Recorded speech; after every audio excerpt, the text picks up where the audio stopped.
Hello everyone, good evening to all. आज के इस एपिसोड में हम लोग कुछ सेंटेंसेस में होने वाली जो एरर्स होती हैं उनको फाइंड आउट करेंगे और देखेंगे कि कैसे हम उसे रेक्टिफाई कर सकते हैं, कैसे उसे हम सही कर सकते हैं। तो हर सेंटेंस में एक स्पेसिफिक रूल है। अगर आप उसको ध्यान से समझेंगे तो सेंटेंस में जो भी मिस्टेक्स होती हैं, जो भी एरर होते हैं, उसको आप आसानी से फाइंड आउट कर सकते हैं और एक सही सेंटेंस को फॉर्म कर सकते हैं। ये एक सिंटेक्स का पार्ट है। कॉम्पिटिटिव एग्जाम में बहुत ज़्यादा पूछा जाता है एंड बोर्ड एग्जाम में भी पूछा जाता है अगर आप किसी एकेडमिक में हैं। तो कैसे सेंटेंस को हमें करेक्ट करना है, क्या क्या रूल्स हैं, इनको नोट करने के लिए आप पेन पेपर लेकर बैठ जाएं और सेंटेंस को वन बाय वन मेरे साथ देखें, सारे रूल्स को समझने की कोशिश करें। तो चलिए शुरू करते हैं। सबसे पहला सेंटेंस जैसे लिखा है यहाँ पे, I have come at Varanasi a month ago. तो यहाँ पर कई चीज़ें हैं, पॉइंट टू पॉइंट समझने की कोशिश करेंगे। सबसे पहले यहाँ पे कह रहा है कि मैं आ चुका हूँ, और यहाँ पे कह रहे हैं एक महीने पहले आ चुका हूँ। ये सेंस कभी भी नहीं होता है। तो आपको दो चीज़ें समझनी है। पहले तो एगो वर्ड नहीं यूज करेंगे, यहाँ पे हम बिफोर यूज करते हैं जब कभी भी कोई काम पहले कर चुके होते हैं, बिफोर।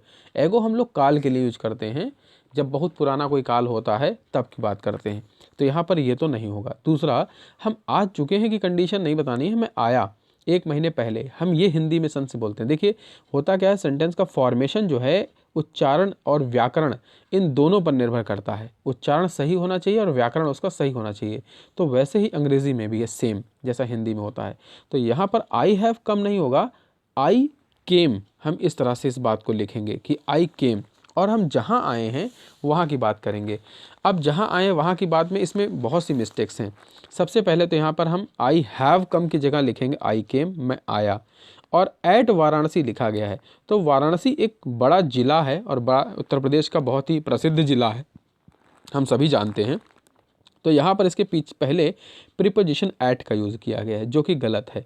गलत इसलिए है क्योंकि एट का यूज़ हम लोग तब करते हैं जब जगह बहुत छोटी हो या ऐसी कोई जगह जहाँ पर डेस्टिनेशन सेंटर नहीं हो। जैसे सपोज कर लीजिए आप ये बोलें कि मैं चौराहे पर खड़ा हूँ, तो आप ये नहीं बोलेंगे कि आई एम स्टैंडिंग या I stand on the round about. आपको बोलना होगा I stand at round about, मैं चौराहे पर खड़ा हूँ, इस तरह से। तो आप बोलेंगे आई एम ऑन द, ये नहीं बोलना है आपको, आई एम एट द, इस तरह से आप बोलेंगे I am at round about, इस तरह से बात कहेंगे। आप जब भी बोलते हैं कि मैं प्लेटफार्म पर हूँ, तो प्लेटफॉर्म पर जब आप बात कहते हैं तो वहाँ पर आप ऑन बोलते हैं, इस तरह से। तो वहाँ आप जब उसके ऊपर खड़े होते हैं तब ऑन बोलते हैं, बट आप साइड में खड़े होंगे तो एट बोलेंगे। इस तरह की चीज़ों को हमें जब छोटे जगह को शो करना होता है तो फिर वैसे ही होता है। तो वहाँ पे हम लोग ऐट लगाते हैं छोटे जगह के लिए, बट वाराणसी एक बड़ी जगह है इसलिए वहाँ पे ऐट नहीं होगा। दूसरी चीज़, मैं वाराणसी को आया हूँ, तो वहाँ पे हम टू लिखेंगे, आई केम टू वाराणसी, क्योंकि किसी जगह से आप आए होंगे, एक डेस्टिनेशन होगा आपका वाराणसी, इसलिए तो डेस्टिनेशन के लिए आप टू लगाएंगे। तो आई केम टू वाराणसी इस तरह लिखना है, और वाराणसी का वी कैपिटल होगा, जिससे पंक्चुएशन भी यहाँ पे सुधारना है। फिर उसके बाद आ मंथ एगो नहीं, एगो की जगह आप लिखेंगे बिफोर, क्योंकि यहाँ पे युग की बात नहीं कर रहे हैं, कुछ समय की बात कर रहे हैं, पहले, आज से पहले आए हैं। तो इस तरह से ये सेंटेंस करेक्ट हो जाएगा। पूरा सेंटेंस बनेगा I came to Varanasi a month ago before. I think ये चीज़ क्लियर है सभी को। Look at the next sentence, he prevented me to do it. तो बहुत अच्छा सा रूल याद कर लें कि प्रिवेंटेड के पहले, प्रिवेंट के बाद हमें कभी भी टू का यूज़ नहीं करना होता है। तो हम यहाँ पे जो टी ओ टू प्रीपोजिशन का यूज़ है इसको हटाएंगे, तो यहाँ लिखेंगे he prevented me to do it. तो पूरा सेंटेंस होगा यहाँ पे ही प्रिवेंटेड मी, और डू को हटाने के बाद यहाँ हम यूज़ करेंगे फ्रॉम, क्योंकि प्रिवेंटेड के बाद टू नहीं, प्रीपोजिशन फ्रॉम लगाया जाता है इसलिए। तो आपको ये कॉम्बिनेशन, छोटे छोटे वर्ड्स ऐसे होते हैं जिनको आपको याद करना पड़ता है, जिन्हें हम एक्सेप्शन या रूल दोनों चीज़ कहते हैं। तो यहाँ पर वही चीज़ फॉलो करनी है। प्रिवेंटेड के बाद फ्रॉम यूज़ होता है उस लाइन में, इसलिए यहाँ पे लिखेंगे फ्रॉम, और फ्रॉम के बाद डू इट नहीं, फ्रॉम डूइंग इट, ऐसा करने से। तो डू इट एक उद्देश्य बता रहा है कि हमें ऐसा करना है, बट यहाँ पे हमें उद्देश्य नहीं जाहिर करना है, बल्कि उस काम को बताना है कि करने से, ऐसा करने से। तो फ्रॉम डूइंग इट, इस तरह से बात हम कहेंगे। तो आई होप कि क्लियर है ये सेंटेंस भी आप सभी को। And look at the next sentence, लिखा जा रहा है Gopal is ill, Gopal is ill for 4 days। तो इसमें इज़ यूज किया गया, उसके बाद सेंटेंस में कहा जा रहा है 4 दिनों से। तो जब भी कभी किसी सेंटेंस में समय का रूप दे दिया जाता है तो आपको ध्यान रखना है कि वो सेंटेंस कॉन्टीन्यूअस बनाया जाता है परफेक्ट के। लेकिन कहीं कहीं पर कंटिन्यूअस में आईएनजी का सेक्शन नहीं होता है, तो यहाँ पर हम लोग पास्ट के उसमें जो इसका पैसिव सेंटेंस होता है उसमें फॉर्म करते हैं। जैसे गोपाल इज़ इल नहीं कहेंगे, हम लिखेंगे गोपाल हैज़ बीन इल, वह बीमार है। अब हैज़ और बीन क्यों लगा रहे हैं? गोपाल अकेले इसलिए हैज़ लगाएंगे और बीन इसलिए क्योंकि इसे हमें बात पैसिव में कहना है कि वह मतलब किसी माध्यम से बीमार है, इस वजह से, किसी तरीके से। तो हैज़ बीन लगाने के बाद हम लिखेंगे इल, जो यहाँ पे लिखा हुआ है, और फिर फॉर 4 डेज ऐसे ही रहेगा। तो इसमें समय का यूज़ हुआ है, इसलिए ऐसा हमें यहाँ पे करना है। तो आई होप कि ये चीज़ क्लियर है। And look at the next sentence, the news of the war, युद्ध का जो खबर था वो, आर गुड टुडे। तो बड़ा अच्छा सा रूल है कि न्यूज़ कभी भी बहुवचन नहीं होता, इसलिए यहाँ पे बड़े सिंपल सा चीज़ है, पकड़ लेंगे कि वहाँ पे आर नहीं इज़ होना चाहिए, इसलिए यहाँ पे करेक्शन करके लिख देंगे इज़। तो ये चीज़ आपको ध्यान रखनी चाहिए, न्यूज़ कभी भी बहुवचन में नहीं होता है। जैसे न्यूज़ वर्ड हो गया, फिजिक्स हो गया, मैथमेटिक्स हो गया, इन्फॉर्मेशंस हो गया, ये सब कभी बहुवचन में नहीं होते हैं यहाँ पर, इसीलिए इस चीज़ को हमें ध्यान रखना है और उसी हिसाब से यहाँ पे हेल्पिंग वर्ब आर की जगह इज़ लगाना है। Look at the next sentence, what should not boast of his wealth. अब यहाँ पे वन के साथ किया जा रहा है, should not boast of his health. तो बहुत अच्छी सी चीज़ है कि यहाँ पे पजेसिव केसेस बहुत बार पढ़ा है हम लोगों ने। वन वाली लाइन में पजेसिव कभी भी हिज नहीं होता है, तो यहाँ पे हम वन की जगह पर वन का ही पजेसिव लिखेंगे, जो कि होता है वंस, ONE अपॉस्ट्रोफी का साइन लगा के एस, वंस वेल्थ। तो ये सेंटेंस पूरा इस तरह से हो जाएगा कि one should not boast of his की जगह वंस वेल्थ। तो आई होप कि यह चीज़ क्लियर है। Look at the next sentence कि टू एंड टू, दो और दो बहुवचन हो गए। उसके बाद लिखा है मेक्स, तो पूरी तरह गलत है। मेक्स नहीं होगा बल्कि मेक होगा, क्योंकि जब सब्जेक्ट हमारा प्लूरल होता है तो वर्ब की फर्स्ट फॉर्म डायरेक्टली यूज़ करते हैं प्रेजेंट इंडेफिनिट सेंटेंस में। यहाँ पर एस या ES का यूज़ हो गया, जो कि गलत है, इसलिए यहाँ पे ये सेंटेंस भी इस तरह से करेक्ट होगा। Look at the next sentence, लिखा है he her answer was such that I expected.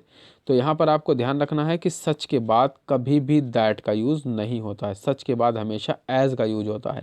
अब ये छोटे छोटे पॉइंट हैं, ये पॉइंट आपको सिंटैक्स की किसी भी किताब में लिखे हुए मिल जाएंगे। अगर आप वहाँ से लर्न करना चाहते हैं तो बहुत अच्छे से आप उसको वहाँ लर्न कर सकते हैं, और वहाँ पे एक अच्छी खासी लिस्ट दी है जहाँ से आप इसे पॉइंट टू पॉइंट लर्न कर सकते हैं। लेकिन इसके अलावा प्रैक्टिस आपको ये बताएगी कि सेंटेंस का यूज़ एग्जैक्टली क्या होता है और कैसे हमें उसे फाइंड आउट करना है। तो वो चीज़ें आप यहाँ भी सुन के साथ साथ कर सकते हैं। इसको आप पॉइंट यहीं के यहीं याद कर लेंगे तो आपके लिए बहुत अच्छा रहेगा, जल्द से जल्द आपको तैयार भी हो जाएगा टॉपिक। तो आपको याद रखना है कि सच के बाद दैट नहीं लगाते हैं कभी भी, इसके बाद एज यूज किया जाता है। तो यहाँ पे होगा कि सच एज आई एक्सपेक्टेड, इस तरह से होगा। तो look at the next sentence, लिखा है कि he is an university student. तो बहुत अच्छी सी यहाँ पे एक रूल है और बहुत अच्छी आसानी से पकड़ लेंगे। यूनिवर्सिटी को यू से लिखा गया बट बोलते समय यह आवाज़ आ रही है, उसके पहले एन यूज़ है, तो जो कि नहीं होगा क्योंकि या की आवाज़ के पहले आ लगाया जाता है, इसलिए he is a university student, इस तरह से हम सेंटेंस को बोलेंगे। Look at the next sentence, लिखा है what kind of a man he is. तो व्हाट काइंड ऑफ मैन, इस तरह की बात में हमें पूछा जा रहा है कैसा है। अगर ही इज़ यहाँ पे कहते, क्वेश्चन मार्क ना लगा होता तो हम ये मान लेते कि ये एक एक्सक्लेमेशन का सेंटेंस है और हम कहते what kind of man he is, ये सही था। बट यहाँ पे एक्सक्लेमेशन नहीं बल्कि पूछा जा रहा है कि what kind of man is he, ये होना चाहिए। अब इसका रीज़न क्या है? रीज़न समझ लीजिए, what kind of a man लिखने के बाद हमारा हेल्पिंग वर्ब पहले आता है, फिर सब्जेक्ट आता है। ही सब्जेक्ट है जो कि बाद में जाएगा और हेल्पिंग वर्ब पहले आएगा। क्वेश्चन पूछते समय हमारा यही सीक्वेंस होता है, इसलिए इसी चीज़ को हमें यहाँ पे पुट करना है। पहचान कैसे रहे तो उसका तरीका यहाँ पे ये है कि इसमें लास्ट में क्वेश्चन मार्क लगा है। अगर यहाँ मार्क ऑफ एक्सक्लेमेशन का साइन लगा होता तो ये सीक्वेंस सही होता, बट यहाँ ऐसा नहीं है, इसलिए इस जगह पर ये चीज़ चेंज कर देंगे। Look at the next sentence, लिखा I prefer walking than swimming. तो प्रेफर के बाद दैन यूज़ नहीं होता है, तुरंत हटाकर इसे यहाँ पर टू यूज कर देंगे। प्रेफर के बाद टू का यूज़ किया जाता है इसलिए। तो यहाँ पे I prefer walking to swimming, इस तरह से हमें इसे करेक्ट करना है। Look at the next sentence, he died from fever. तो डाइड और फीवर इस कॉम्बिनेशन में हमेशा ऑफ लिखा जाता है, इसको आपको ध्यान रखना है। तो ये चीज़ फ्रॉम यहाँ पे हटा के ऑफ लिख देंगे, यहाँ पे ये करेक्शन है। तो जो छोटी छोटी चीज़ें हैं वो एक एक लाइन में मैं डिस्क्राइब कर रहा हूँ यहाँ पे, तो उस चीज़ को आप याद करते चलेंगे तो आपको देखते देखते ही काफ़ी चीज़ें यहाँ पे कवर हो जाएंगी। एंड द नेक्स्ट सेंटेंस है कि he goes to the temple at 7 o'clock।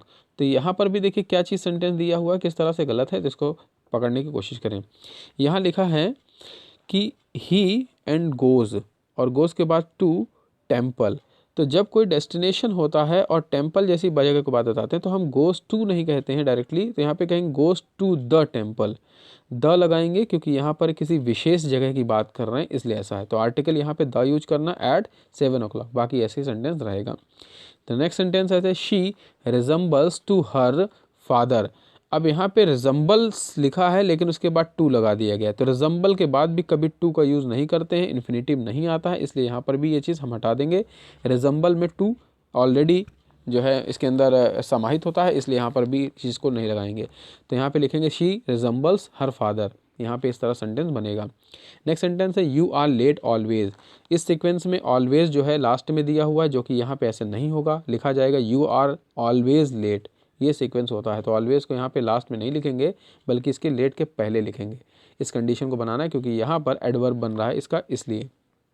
Next sentence है कि from where you are coming. Question mark last में लगा हुआ है, तो सेंटेंस का सीक्वेंस ये है कि देखिए सब्जेक्ट दिया उसके बाद हेल्पिंग वर्ब, जो कि सीक्वेंस यहाँ होना चाहिए और यू बाद में। तो वेयर आर यू कमिंग, और वेयर आर यू कमिंग के बाद फ्रॉम स्टार्टिंग में नहीं लगेगा, ये लास्ट में लगेगा जाकर, ये सीक्वेंस होगा कि where are you coming from question mark. इस तरह से सेंटेंस को बनाएंगे। तो सीक्वेंस हमारा क्वेश्चन मार्क में यही होता है कि हमेशा हेल्पिंग वर्ब पहले एंड सब्जेक्ट बाद में। यहाँ पर वही सीक्वेंस करने के बाद फ्रॉम लास्ट में लगाना है। नेक्स्ट सेंटेंस है माई ट्राउजर आर डर्टी। तो ट्राउज़र एक ऐसा वर्ड है जिसे कभी भी हम लोग सिंगुलर में नहीं यूज़ करते, हमेशा प्लूरल होता है, बट इसके बाद में एस लगा होना ज़रूरी है। कुछ ऐसे वर्ड्स होते हैं जिन्हें हम बहुवचन में ही रखते हैं, जैसे ट्राउज़र्स हो गया, स्पेक्टिकल्स हो गया, सीजर्स हो गया, तो इसमें सब में एस लास्ट में आता है, टंग्स हो गया। तो ये वर्ड्स कभी भी सिंगुलर में नहीं यूज होते हैं और लास्ट का इसमें एस भी हटाया नहीं जाता है, इसको उसी तरह से यूज़ करना है जैसे वो लिखा रहता है, जो स्पेलिंग होती है। तो ट्राउज़र में एस हटा हुआ है, इसलिए यहाँ पे हम लगा देंगे that should be the trousers. यहाँ पे होगा कि माई ट्राउजर्स आर डर्टी। इस तरह से ये सेंटेंस करेक्ट होगा।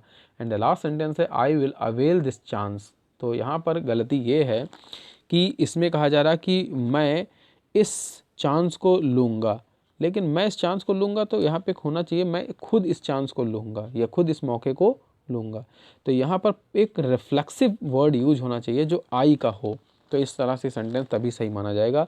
लिखा जाएगा कि आई विल अवेल। अवेल के साथ भी वैसे भी यहाँ पर हमें हमेशा पॉजिटिव केसेस रिफ्लेक्सिव केसेस लिखने होते हैं, तो इसलिए यहाँ पर आ जाएगा माई सेल्फ और फिर लिखेंगे हिज चांस। तो इस तरह से ये सेंटेंस करेक्ट होगा। तो आई होप कि इस छोटे से लेक्चर में आपको समझ में आया होगा कि इसमें कैसे हमें सेंटेंस को करेक्ट करना है, किस तरह से हमें इसके सिंटेक्स पार्ट को समझना है। जो सेंटेंसेस में एरर होते हैं हम ऐसे फाइंड आउट करते हैं और इसे ऐसे रेक्टिफाई करने के बाद सेंटेंस सही लिख सकते हैं। तो अगर आपका कोई क्वेश्चन है तो कमेंट के थ्रू मुझे बताएं। नेक्स्ट ई लर्निंग सेशन में फिर मिलेंगे, तब तक के लिए stay happy, stay safe and keep watching Ashutosh sir channel.